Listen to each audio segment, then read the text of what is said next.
क्योंकि जो हर समय शब्दों के शोरगुल में रहता है वो व्यक्ति क्या होता है, जो तुम्हारा हो रहा उसका भी वही होता है।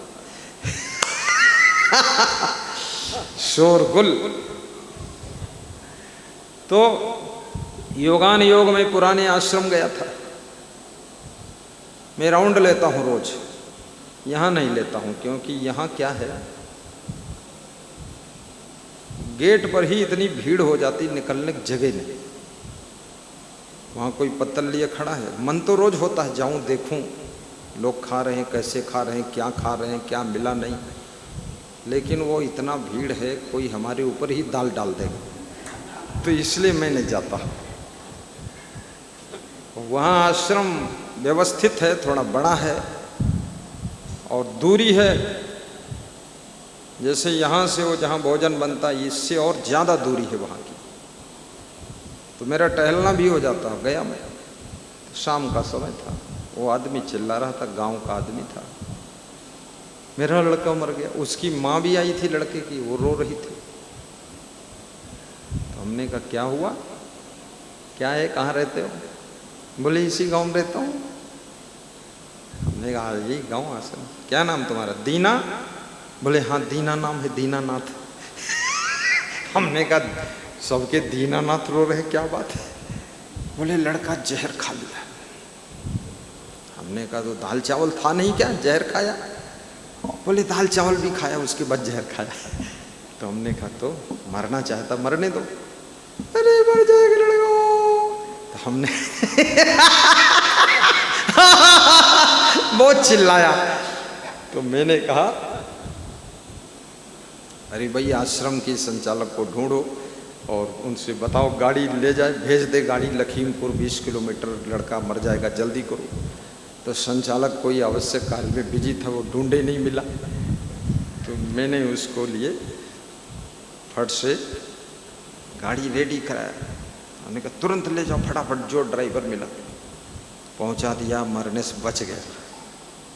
बच गया तो मिलने तो आया नहीं कोई, मतलब निकल गया, पहचानते नहीं आया। इस साल वो आश्रम की दीवार कुछ बन रही थी उसमें, तो वहाँ पर वो जो जहर खाया था वो उसी में कुछ कर रहा था। तो मैं निकला तो मैं पहचानता था उसको थोड़ा थोड़ा। हमने कहा तुम ही जहर खाए थे? बोले जी गुरुजी हम खाए थे। तो हमने कहा कुछ और खाने को नहीं मिला, जहर क्यों खाए? बोले मन दुखी हो गया, सब बहुत ज़्यादा संसार का कलह कलेश घर में। तो हमने कहा जब कलह कलेश हुआ करे आश्रम आ जाओ, 2-3 घंटे यहाँ शांति से रह लो, अब जहर कभी मत खाना, समझ गए? हम न मिलते तो मर ही जाते, हम फास्ट करा दिए थे। तो बोला मम्मी पापा ने बताया था, आप मिल गए, आप तुरंत गाड़ी भिजवा दिया। तो हमने कहा कि गृहस्थ आश्रम का बोझ वजन है, मानता हूँ, लेकिन जहर खाना, आत्महत्या करना और घर छोड़कर कहीं मर जाना जा कर के और ढूंढे न मिलना, ये सब गलत बात है। गम खाओ, सहन करो।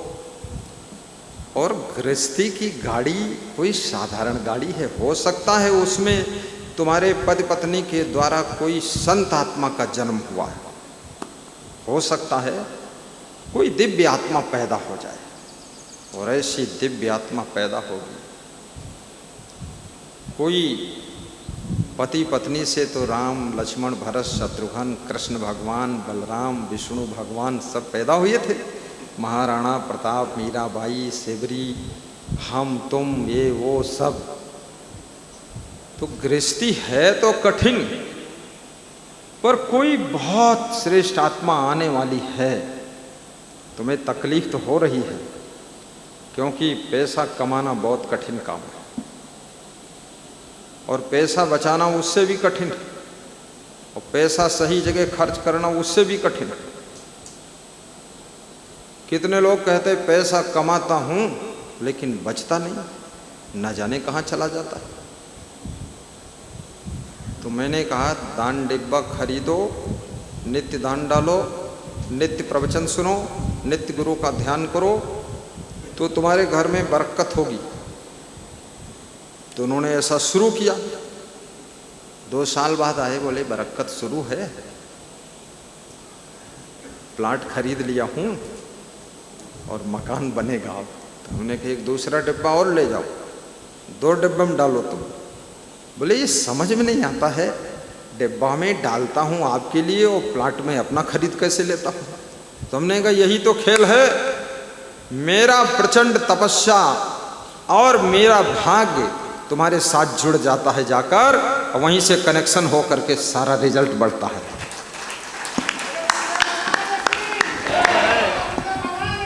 जय